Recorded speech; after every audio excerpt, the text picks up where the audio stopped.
Às vezes, as maiores histórias de amor não precisam de rostos, nem de encontros. Elas acontecem em palavras, em silêncios, em papéis amarelados pelo tempo. Durante a guerra, eu recebi uma carta, de uma mulher que nunca conheci. E aquelas palavras mudaram tudo, me mantiveram vivo, me ensinaram o que é amar alguém que talvez nem existisse. Essa é a história de Helena, a mulher que me amou por... Eu encontrei a última carta dela por acaso. Estava guardada dentro de um livro antigo, daqueles com cheiro de mofo e páginas amareladas, que eu mantinha numa prateleira esquecida do quarto. Fazia tantos anos que eu nem lembrava mais o motivo de ter guardado aquele livro. Mas, quando o abri, lá estava ela, a carta. O papel, já quase se desintegrando, trazia ainda o perfume suave que eu nunca consegui identificar, e a caligrafia redonda, feminina, delicada, que eu reconheceria até de olhos fechados. Foi estranho. Ao tocar naquele envelope, algo dentro de mim se revirou. Era como se o tempo tivesse parado, como se os sons da rua, o tic-tac do relógio e até a respiração tivessem desaparecido por alguns segundos. Voltar àquela lembrança foi como abrir uma ferida que nunca cicatrizou completamente. Eu nunca a conheci pessoalmente. Nunca ouvi a voz dela, nunca toquei sua mão, nunca vi o rosto por trás das palavras. Mas, mesmo assim, ela foi o amor mais real que eu já vivi. Tudo começou em 1943, quando a guerra já não era mais uma novidade, mas uma rotina amarga. Eu era apenas mais um jovem soldado, perdido entre ordens, trincheiras e o medo constante de não ver o amanhã. O frio cortava, a comida era pouca, e a solidão era uma espécie de inimigo invisível, tão cruel quanto as bombas que caíam sobre nós. Foi numa manhã cinzenta que recebi a primeira carta. O carteiro do batalhão era um rapaz franzino, que vivia coberto de poeira e trazia as notícias do mundo, umas boas, outras devastadoras. Quando ele me entregou o envelope, eu achei que fosse engano. Na frente, estava escrito para o soldado Miguel A., mas o sobrenome não era o meu. Mesmo assim, ele disse: "Se chegou até aqui, é destino, camarada. A maioria das cartas nunca chega a ninguém." Guardei o envelope por horas, sem abrir. No meio do caos, uma carta podia ser um alívio ou uma sentença. Quando finalmente rasguei o lacre, percebi que quem a escrevia era uma mulher chamada Helena Duarte. Ela dizia que escrevia para confortar soldados desconhecidos, um gesto voluntário de quem queria levar esperança a quem vivia entre tiros e escombros. "Sei que talvez nunca saiba quem o Senhor é", ela dizia, "mas escrevo acreditando que, de alguma forma, minhas palavras possam te lembrar que ainda há algo bonito lá fora." Naquele momento, eu ri. Era bonito, mas soava distante, quase ingênuo. Mesmo assim, algo naquela carta me prendeu. Talvez fosse o modo como ela descrevia o céu de onde morava, o som do sino da igreja da vila, o cheiro do café que ela preparava pela manhã. Pequenas coisas que, em tempos de guerra, pareciam pertencer a outro mundo. Naquela noite, sentei-me sob a luz fraca de uma lanterna e respondi. Não sabia bem o que dizer. Apenas agradeci e disse que suas palavras tinham me feito lembrar de casa. Assinei como Miguel A., omitindo o sobrenome errado que ela havia usado, como se, de alguma forma, quisesse manter o erro que nos ligou. Os dias seguintes foram duros. A guerra parecia nunca acabar. Mas, de tempos em tempos, uma nova carta chegava, sempre dela. E, pouco a pouco, aquelas palavras se tornaram a minha razão de levantar todos os dias. Helena me contava sobre seu cotidiano, o jardim que ela cuidava com as próprias mãos, as crianças da vila que vinham lhe pedir histórias, o irmão mais novo que estava no fronte. E eu contava sobre o que podia, os amanheceres frios, o medo constante, os companheiros que tentavam rir mesmo quando não havia motivo. Mas o curioso é que ela parecia saber mais do que deveria. Em uma das cartas, escreveu: sei que você perdeu um amigo recentemente. Sinto muito. Às vezes, quando o vento sopra, sinto que ele está bem, onde quer que esteja. Fiquei em silêncio por minutos quando li aquilo. Eu havia perdido meu amigo Carlos poucos dias antes, e ninguém fora do batalhão sabia. Como ela podia saber? Na carta seguinte, perguntei se alguém havia lhe contado. Ela respondeu: não, apenas senti. Foi a primeira vez que senti um arrepio verdadeiro lendo uma carta. Um frio percorreu minha espinha, o tipo de frio que não vem do clima, mas de algo inexplicável, quase espiritual. Ainda assim, continuei escrevendo. E, com o tempo, comecei a esperar pelas cartas como quem espera um novo amanhecer. Elas me mantinham são. Enquanto muitos enlouqueciam no campo de batalha, eu sobrevivia me agarrando às palavras de uma mulher que eu nunca vi. Com o passar dos meses, nossas cartas se tornaram mais íntimas. Falávamos sobre sonhos, sobre o futuro, sobre o medo de não haver futuro algum. Ela me contava sobre o mar, dizia que morava perto da costa e que o som das ondas era o que a fazia suportar os dias de incerteza. Eu escrevia dizendo que, se um dia voltasse vivo, iria até ao mar apenas para ouvi-lo também. Então prometemos isso, ela respondeu. Se você voltar, me encontrará na praia de Vila das Pedras. Estarei lá, com um vestido branco e uma rosa vermelha na mão. Mesmo que eu não te conheça, saberei quem é você. Guardei essa promessa como quem guarda um milagre.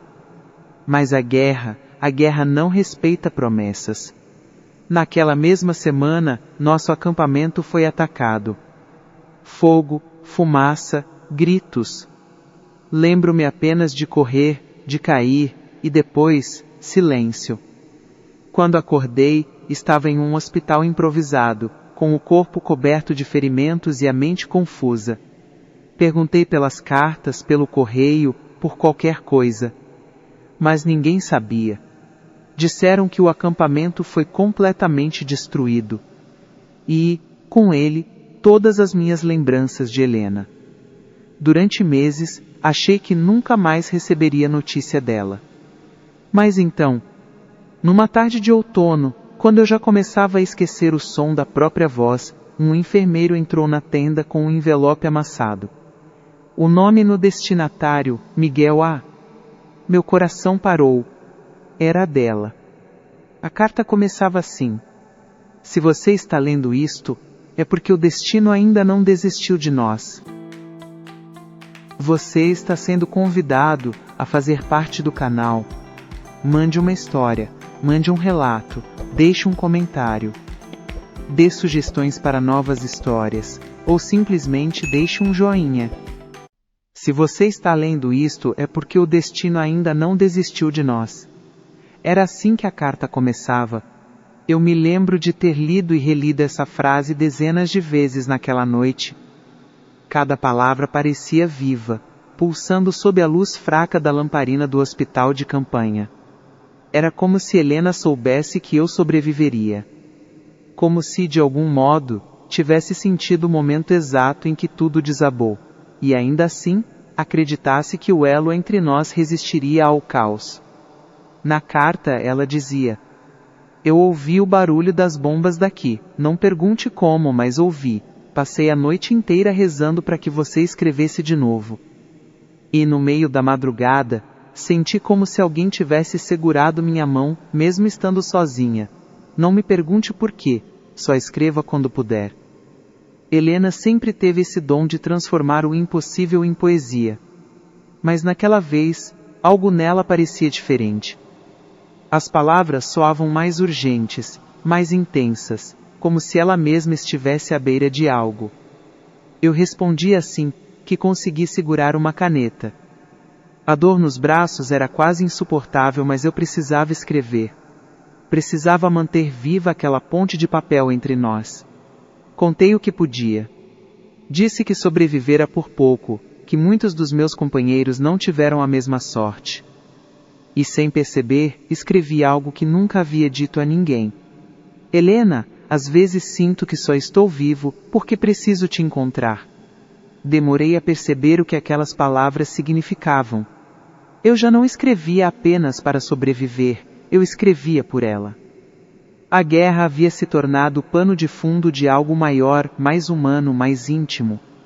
As semanas seguintes foram uma espécie de respiro dentro do inferno.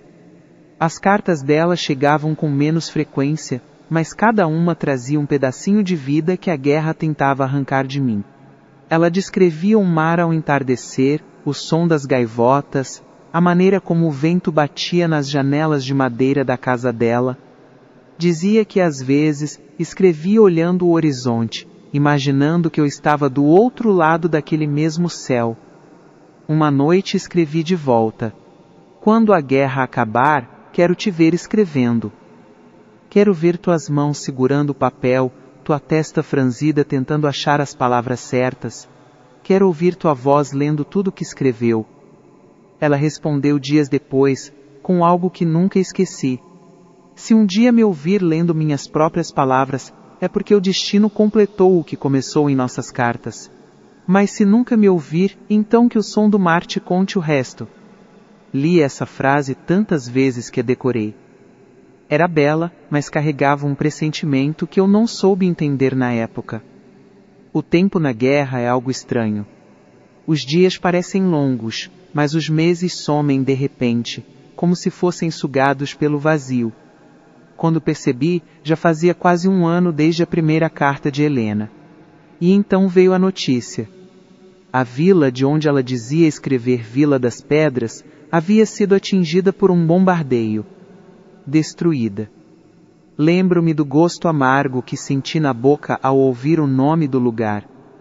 Corri até o posto de comunicações e perguntei se havia uma lista de sobreviventes. Mas não havia registros nem de mortos, nem de vivos.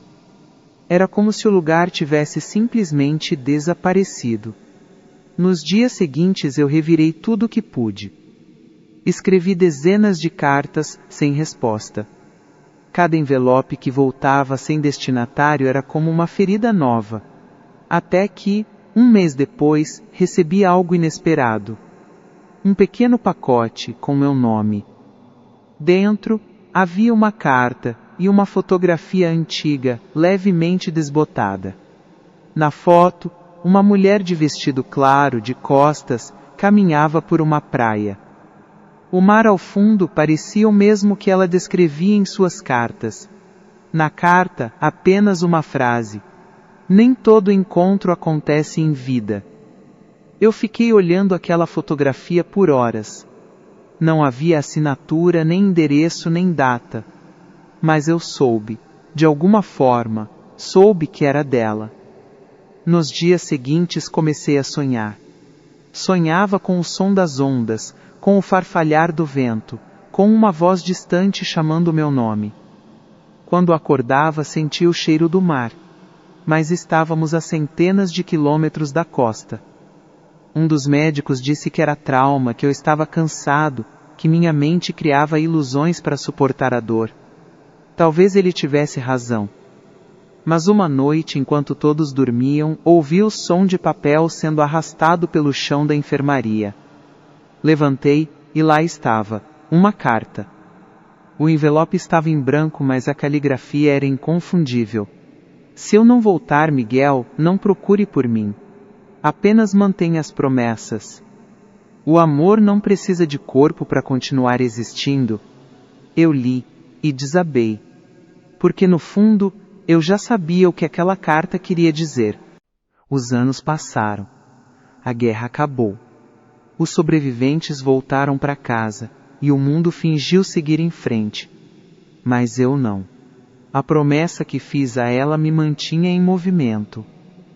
Guardei todas as cartas em uma caixa de madeira e viajei até a costa, em busca da tal Vila das Pedras. Quando cheguei, encontrei apenas ruínas. Casas queimadas, muros quebrados e um silêncio que parecia carregar histórias demais. Perguntei aos poucos moradores que restavam se conheciam uma mulher chamada Helena Duarte. A maioria balançava a cabeça. Até que uma senhora idosa, de olhos muito claros, me disse: Helena, havia uma moça com esse nome, mas ela morreu antes da guerra terminar. Foi professora, escrevia cartas para os soldados. Dizia que era a maneira dela de manter a fé viva. Senti o chão desaparecer sob meus pés. Tudo parou. As cartas, as promessas, as coincidências, o perfume, tudo aquilo parecia desabar diante de uma única frase. Mas então a mulher completou. Ela morreu, mas sempre dizia que, se o amor fosse forte o bastante, continuaria escrevendo, nem que fosse por entre as páginas do tempo. Naquela noite, fiquei na praia até o amanhecer. O vento era frio, e o mar parecia respirar. Fechei os olhos e por um instante, juro que ouvi o som de uma folha sendo rasgada, e uma voz, doce e distante, sussurrando o meu nome.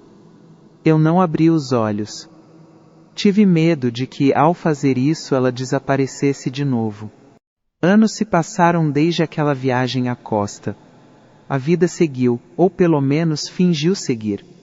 Voltei para a cidade grande, trabalhei, envelheci, mas em todos esses anos, nunca deixei de pensar nela. Nas cartas. No perfume de papel amarelado. Nas palavras que pareciam atravessar o tempo e me encontrar em qualquer parte. Com o tempo, as pessoas pararam de perguntar sobre a guerra. Talvez porque preferissem esquecer, ou porque as lembranças eram doloridas demais. Mas eu nunca consegui. Porque no fundo, a guerra me levou tudo, menos o que eu nunca cheguei a ter. O amor de uma mulher que só existiu nas entrelinhas das cartas. Certo dia, décadas depois, recebi um telefonema. Era de uma moça que trabalhava em uma biblioteca pública no interior. Ela disse ter encontrado algo antigo, com meu nome, dentro de um livro do acervo. Um envelope, envelhecido, sem remetente. Eu fiquei em silêncio por alguns segundos, sem saber o que dizer. Pedi que ela o guardasse e que eu mesmo iria buscar. Peguei o primeiro trem da manhã. A viagem foi longa e silenciosa. A cada quilômetro, sentia o coração acelerar. Uma parte de mim sabia o que me esperava. Quando cheguei, a moça me entregou o envelope. Ele estava intacto, fechado, como se tivesse sido deixado ali de propósito. E sim, era a caligrafia dela. A mesma de 40 anos atrás. Sentei-me no banco de madeira da estação e abri com cuidado. O papel, já amarelado, tinha aquele mesmo cheiro doce que parecia atravessar décadas. Lá dentro, uma carta e uma rosa seca. A rosa que ela prometeu segurar quando nos encontrássemos na praia. A carta dizia: Miguel, eu sei que você vai ler isto quando o tempo já tiver passado. Escrevo de um lugar onde as horas não doem mais. Talvez nunca tenha existido da forma como você imagina. Talvez eu tenha sido apenas uma voz que o destino usou para te manter vivo. Mas, se alguma parte de mim realmente viveu, ela viveu nas tuas respostas. Em cada palavra que você escreveu acreditando que eu estava ali, eu realmente estive. O amor que você sentiu, mesmo sem rosto, sem toque, sem presença, foi o amor mais puro que existe. Não o amor que pede, que cobra, que prende. Mas o amor que sustenta. O amor que salva. As lágrimas escorriam antes mesmo que eu percebesse. Era como se o tempo tivesse voltado. Como se eu fosse novamente o rapaz de 20 e poucos anos, escrevendo cartas à luz de uma lamparina, tentando entender o que era amar alguém que talvez não existisse. Continuei lendo. Se algum dia o vento tocar teu rosto, lembre-se de mim. Estarei ali. Se ouvir o som do mar e sentir vontade de fechar os olhos, faça isso. Estarei por perto. E quando a vida pesar demais, leia nossas cartas outra vez. Elas não são lembranças, são promessas cumpridas. Assinatura, apenas Helena. Sem data. Sem endereço. Voltei para casa com a carta nas mãos como quem carrega algo sagrado. Durante a viagem o trem passava por campos, pontes e rios, e cada paisagem parecia carregar um pouco da voz dela. Em certo momento o trem passou próximo à costa. O sol estava se pondo, e o mar refletia tons dourados. O mesmo mar que ela descrevera tantas vezes. Foi então que vi algo. Na faixa de areia distante, uma mulher de vestido branco caminhava devagar, de costas, segurando algo na mão. Por um instante, o tempo pareceu parar, igual à primeira vez que toquei uma carta dela. Pisquei os olhos, e a praia estava vazia. Mas o vento trazia o som do mar e um leve perfume doce, familiar. Não sei se foi ilusão, lembrança ou destino cumprido. Só sei que, naquele momento, senti paz. Como se, enfim, todas as cartas tivessem chegado. Hoje, escrevo estas últimas linhas com as mãos trêmulas e o coração calmo. As cartas de Helena estão guardadas em uma caixa de madeira junto com a rosa seca. De vez em quando releio uma ou outra e parece que o tempo desaparece por alguns minutos. Como se ela ainda estivesse ali do outro lado me ouvindo. E talvez esteja mesmo. Porque algumas pessoas não precisam existir para serem eternas. Basta que tenham sido sentidas de verdade. E Helena foi o amor que o tempo não conseguiu apagar.